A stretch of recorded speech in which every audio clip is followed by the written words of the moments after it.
you're anything like me, you like learning anatomy through sports injuries. So this is episode 4 of Learning Anatomy Through Sports Injuries. Gordon Hayward, October 17th, 2017, opening day of the NBA season.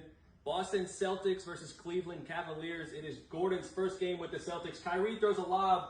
Gordon gets caught up by LeBron, lands on his ankle. You can kind of see it right there. Not a very good angle, but this is.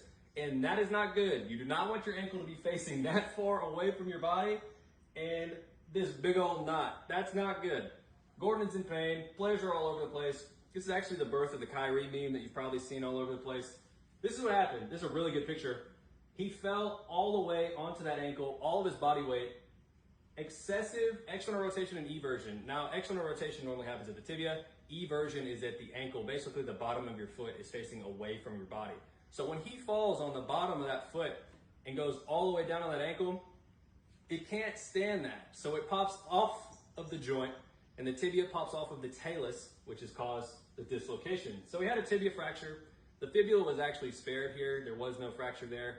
But with a severe dislocation like this, you can assume that the ligaments are damaged. So we assume that the medial ligaments on the inside of your ankle, the deltoid ligament, was damaged. You can also assume the lateral ligaments, the ATFL, PTFL, and the calcaneofibular ligament, are damaged as well. So what do we do here for Gordon? He had surgery. He had realignment surgery in ORIF. This is about what it would look like with the screws to realign that ankle, make sure everything was back in place. He was in a walking boot and did physical therapy to return to sport, which he did. He played in the season opener of the next year for Boston.